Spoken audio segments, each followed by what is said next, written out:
Wenn du dich jemals schon mal die folgenden Sachen gefragt hast, wie zum Beispiel: Brauche ich eigentlich Elemente auf meiner Waffe?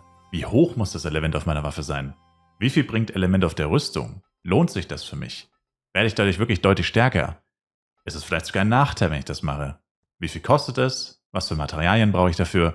Und all diese Fragen werde ich jetzt in diesem Video für dich beantworten. Wir fangen auch direkt mit dem Wesentlichen an, und zwar für wen, wie viel, welches Element und so weiter und was es auch bringt. Zuallererst mal hier oben Element of Suit. Es ist gut für alle. Warum? Wenn ihr ein Element auf eure Suit macht, dann erhöht sich euer Verteidigungswert gegen zwei bestimmte Elemente. Zeitgleich verringert ihr euren Verteidigungswert gegen ein einzelnes anderes Element.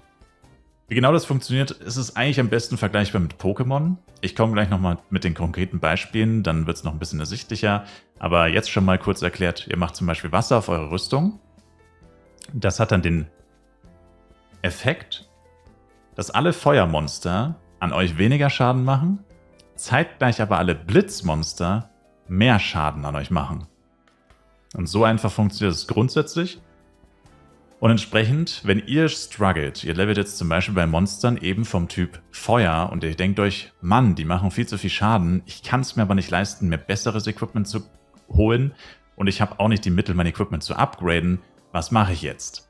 Dann ist an aller Regel ist dann das Ding, dass ihr wahrscheinlich kein Element auf der Suit habt und Element auf +5 oder +6 machen mit S-Product Low kostet extrem wenig, hat aber schon eine extreme Wirkung. Das verringert den Schaden, den ihr bekommt, schon mal gewaltig und macht wirklich einen so spürbaren Unterschied, dass man sagen kann, daran hat es wahrscheinlich gelegen. Wenn ihr das gemacht hättet oder wenn ihr das machen würdet, würde es die Situation ändern und ihr würdet mit dem Damage eben nicht mehr so große Probleme haben. Und das ist, einfach ausgedrückt, eigentlich auch schon alles, was man wissen muss. Und hier ist es natürlich so, wenn ihr das Element auf +10 macht, habt ihr natürlich eine noch bessere Verteidigung. Auf +5, +6 ist aber schon ein ziemlich guter Verteidigungswert. Und man muss bedenken, der Nachteil von Element of Suit ist, vor allem im niedrigen Levelbereich, wie gerade schon angesprochen, ihr habt ja quasi Verteidigung gegen ein bzw. zwei Elemente und werdet aber selbst auch schwächer gegen ein bestimmtes Element. Und das bedeutet natürlich, wenn ihr jetzt öfter die Monster wechselt, weil ihr noch relativ schnell levelt, also sagen wir vor allem im 60er bis 70er Bereich, wo ihr wirklich noch jeden Tag oder alle paar Tage easy 1-2 Level-Ups schaffen könnt, da hat man halt das Problem, dass das dann doch wieder mehr kostet, weil man das Element dann eben immer wieder wechseln muss. Weil wenn ihr zum Beispiel von Feuermonstern zu Blitzmonstern wechselt und ihr habt Wasser auf der Suit, dann kriegt ihr plötzlich noch viel mehr Schaden, müsst das Element also wieder entfernen und ein neues drauf machen. Das ist dann wieder natürlich ein bisschen ein Nachteil davon. Aber wie gesagt, mehr zum Element auf der Suit dann gleich noch. Jetzt kommen wir zum Element auf der Waffe. Das haben wir eigentlich schon abschließend hier geklärt. Nur wie die Elemente in FLive generell funktionieren, fehlt da noch. Aber grundsätzlich haben wir jetzt mal alle Klassen mit dem maximalen DPS abhängig vom Element, den sie auf ihrer Waffe brauchen. Also jetzt sind wir bei Element auf Waffe. Man kann Elemente auf Waffen und Suits machen. Und wir haben hier erstmal Element egal für Max DPS. Was bedeutet das? Das bedeutet, wenn ihr eine dieser Klassen bzw. Spielstile ausübt, dann spielt es keine Rolle, ob ihr ein Element auf der Waffe habt, beziehungsweise fast keine. Es gibt noch eine Ausnahme, aber die habe ich jetzt hier einfach mal ausgeklammert, weil sie einfach irrelevant ist. Und zwar folgendes: Element egal ist relevant für alle Psykeeper. Psykeeper brauchen kein Element auf der Waffe, spielt bei Psykeeper absolut keine Rolle, ob sie Element auf der Waffe haben oder nicht. Alle Ringmaster spielt keine Rolle, es sei denn, und jetzt kommen wir zu der Ausnahme, ihr spielt tatsächlich einen Hit-RM, das heißt, ihr hittet mit dem Stick oder ihr hittet mit einem Knuckle, also einen 1v1-RM, der tatsächlich schlägt, also tatsächlich seine Waffe zum Schlagen benutzt und nicht zaubert oder keine Spells benutzt. Ist deswegen ausgeklammert, weil es einfach niemand macht oder nahezu niemand. Man sollte es eigentlich auch nicht wirklich machen, das ist ein bisschen der Troll-Klasse, kann man sagen. Deswegen habe ich das hier jetzt nicht weiter aufgeführt. Und dann kommen die nächsten, AOE, Blade, Knight, Jester und Billposter. Hier ist es immer gleich. Grundsätzlich fürs AOE ist das Element vollkommen egal. Jetzt könnte man aber natürlich argumentieren, ja gut, aber wenn ich jetzt bei Wassermonstern level und ich mache Blitz +1 auf meine Waffe oder so, beispielsweise beim Blade, dann mache ich ja beim Pullen der Monster ein kleines bisschen mehr Schaden. Und das ist dann für sich richtig, aber euren AOE-Schaden könnt ihr mit dem Element eben nicht erhöhen. Und wenn ihr ein AOE-Blade, AOE-Knight, AOE-Jester oder AOE-Billposter seid, dann interessiert euch ja vor allem euer AOE-Damage und hier geht es halt um den Max-DPS eines AOE-Blades und den könnt ihr mit dem Element eben nicht erhöhen. Ja, dann sind wir in der Zeile darunter. Element +1 reicht für Max-DPS.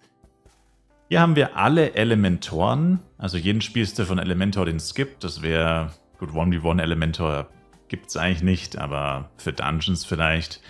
Ansonsten hauptsächlich natürlich HNR und Face-Tank-Elementoren. Hier brauchen wir lediglich Element plus 1. Und zwar ist es so, dass man immer den Skill bzw. das Element auf der Waffe haben will, das den Skill supportet, der am meisten Schaden macht, beziehungsweise den man am häufigsten benutzt. In der Regel ist es meistens Wasser oder Blitz, kann aber auch mal was anderes sein, situationsabhängig. Dann haben wir AOE und HNR Ranger. Auch hier ist es so, dass Feuer plus 1 den maximalen Schaden für Flame Arrow gibt. Alle anderen AOE-Skills von Ranger können nicht per Element verstärkt werden, also nur Flame Arrow. Entsprechend ist auch nur Feuer plus 1 relevant und Feuer plus 1 hat schon den maximalen Schaden. Feuer plus 2, 3, 4, 5 etc. macht dann keinen Unterschied mehr. Und dann haben wir noch 1v1 Blade und 1v1 Knight. Auch hier ist es so, dass Element plus 1 ausreicht für den maximalen Schaden. Bei Blade muss man aber noch hinzufügen, dass es so ist, dass er in beiden Waffen das gleiche Element haben sollte, jeweils plus 1. Also Blade zum Beispiel gegen Feuermonster, Wasser plus 1 Main Hand und Wasser plus 1 in der Second Hand. Sollte man in beiden Waffen haben, einfach aus dem Grund, weil es auch minimal den Damage beeinflusst. Ja, und gibt es denn dann überhaupt irgendjemanden, der eigentlich überhaupt Element plus 10 auf der Waffe braucht? Leider lautet die Antwort auf diese Frage ja. 1v1 Ranger braucht, um seinen maximalen Schaden zu verursachen, Element plus 10 auf der Waffe. 1v1 Jester braucht, um seinen maximalen Schaden zu verursachen, Element plus 10 auf der Waffe. Und 1v1 Bill Poster braucht Element plus 10 auf der Waffe, um den maximalen Schaden zu verursachen. Das heißt, diese drei sind die einzigen, die es wirklich brauchen. Alle anderen brauchen es tatsächlich nicht. Also es ist interessant, dass so viele Leute Element plus 10 auf der Waffe haben, obwohl sie es gar nicht brauchen. Und in den meisten Fällen sogar dafür sorgt, dass man mehr Kosten dadurch hat. Weil, nehmen wir jetzt mal das Beispiel Blade oder Knight. Element plus 10 sieht einfach nur cool aus, aber wenn ihr dann tatsächlich zu Monstern geht, die das falsche Element haben, müsst ihr dann eine Scroll of Element Change benutzen, um wieder aufs richtige Element zu switchen. Das verursacht Kosten. Wenn ihr euer Element nur plus 1 habt, könnt ihr es für 1 Million Penny entfernen, was wesentlich günstiger ist. Neues Element plus 1 drauf machen und es kostet euch nur einen Bruchteil eines Element Changes. Sieht natürlich nicht so cool aus, aber das war's. Und jetzt kommen wir noch kurz zu den Elementen, was ihr braucht, um sie zu upgraden. Es ist einfach nur mal eine kurze Übersicht fürs Interesse, also vor allem die Materialien sind natürlich hier interessant. Die Karten kann man sich, denke ich, denken. Ihr braucht Elementkarten. Ihr braucht 2 verschiedene Materialien. Im Fall von Wind ist das Aeron und Krasec. Ihr braucht Penya. Und das ist egal. Also hier geht es quasi, also die Raid ist quasi hier nicht PD4 oder PD6, sondern hier ist natürlich die verschiedenen Karten. Also das wäre quasi, ja, also spielt hier keine Rolle. Ignoriert das einfach. Das ist noch ein bisschen veraltet quasi. Würde jetzt nur verwirren, wenn wir das jetzt noch eingehen. Also für uns ist vor allem das hier interessant. Windkarten brauchen wir natürlich Material Aeron, Krasec und Penya. Und die Karten sind von 1 bis 5 Gale und dann Cyclone. Und bei den anderen Elementen ist das dann das gleiche. Hier haben wir bei Erde haben wir Mineral und Guru als Material. Penya-Kosten, Upgrade-Chancen etc. ist alles gleich. Nur die Karten ändern sich quasi. Dann bei Feuer ist es eigentlich auch das gleiche. Hier brauchen wir Aeron und Guru. Dann bei Wasser brauchen wir Krasec und Guru. Und bei Blitz braucht ihr Mineral und Krasec. Dann haben wir jetzt noch eine kurze Ingame-Sektion. Und zwar, wo findet ihr eigentlich eure Elementübersicht? Die ist jetzt zwar in der Regel eigentlich relativ uninteressant, sage ich mal, weil ihr wisst ja, welches Element ihr auf der Suit habt und auf der Waffe. Und ihr hoffentlich wisst ihr, welches Element gegen welches gut ist, aber das zeige ich euch auch gleich nochmal. Und zwar findet ihr das unter Taste H, Details. Und dann bei Angriff seht ihr eure Angriff. Ich meine, ich bin jetzt für Elementor, deswegen habe ich hier überall was. Eure Angriffsboni der verschiedenen Elemente. Normalerweise würde es bei euch wahrscheinlich so aussehen, ihr habt einfach Wasser plus 1 zum Beispiel auf der Waffe und dadurch hier einen 7% Bonus. Und bei Verteidigung ist es das gleiche, müsst ihr ganz runter scrollen. Da seht ihr auch eure Elementwiderstände. Und dann haben wir jetzt eben diese besondere Situation. Element auf der Suit gibt uns tatsächlich 2 Widerstände. Und zwar 2 positive und einen negativen. Also einmal wird unser Widerstand gegen ein gewisses Element verringert und zweimal wird er erhöht, interessanterweise. Auch das wissen viele Leute nicht. Und zwar ist es so, ich habe jetzt in meinem Fall Erde auf der Suit. Erde ist gut gegen Blitz. Im Verteidigungssinne quasi. Das heißt, ich mache Erde auf meine Suit und das bedeutet, Blitzmonster machen mir weniger Schaden. Aber Zeitgleich machen mir auch Erdemonster weniger Schaden. Zwar deutlich weniger, man sieht ja quasi den Unterschied, 16% gegen Blitz, nur 6% gegen Erde. Ich habe by the way Element plus 8 auf der Suit. Das heißt, gegen Erde ist es jetzt nicht so effektiv. Wenn ich wirklich einen Widerstand gegen Erde haben wollen würde, müsste ich ein anderes Element benutzen. Aber grundsätzlich ist es trotzdem cool, dass man zeitgleich sich gegen 2 Elemente verstärkt. Aber man hat eben noch diesen negativen Effekt, und zwar Wind in dem Fall. Wind ist in Flyleaf quasi sehr effektiv gegen Erde. Und Windmonster machen mir jetzt quasi 16% mehr Schaden, weil mein Widerstand gegen Wind ist 16% niedriger. Und so funktioniert im Endeffekt Element auf der Suit. Und jetzt gucken wir uns noch an, welches Element denn gegen welches gut ist. Und zwar haben wir das hier. Das Größerzeichen bedeutet ist stark gegen. Wir gehen es einmal durch. Feuer ist gut gegen Wind. Wind ist gut gegen Erde. Erde ist gut gegen Blitz. Blitz ist gut gegen Wasser. Und Wasser ist gut gegen Feuer. Also es ist fast wie Pokémon. Nicht ganz, aber ähnlich auf jeden Fall. Und dann beginnt der Kreislauf halt natürlich, wie gesagt, von 9. Also dann geht es halt wieder weiter mit Wind und so weiter. Und was jetzt hier noch wichtig ist, also ich habe so eine kleine Eselsbrücke, weil ich mich da ganz früher auch schon vertan habe. Eigentlich ist es ziemlich simpel, wenn man es einmal verstanden hat, aber trotzdem, vielleicht hilft das ja dem einen oder anderen von euch. Also ich merke es mir mal so, Element auf der Suit und Waffe muss immer das gleiche sein. Und hier kann man jetzt theoretisch einen Denkfehler haben. Oder vielleicht auch mehrere, keine Ahnung.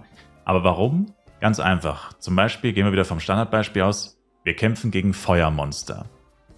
Dann wollen wir ja Wasser auf der Suit haben, weil Feuer gegen Wasser ist schlecht.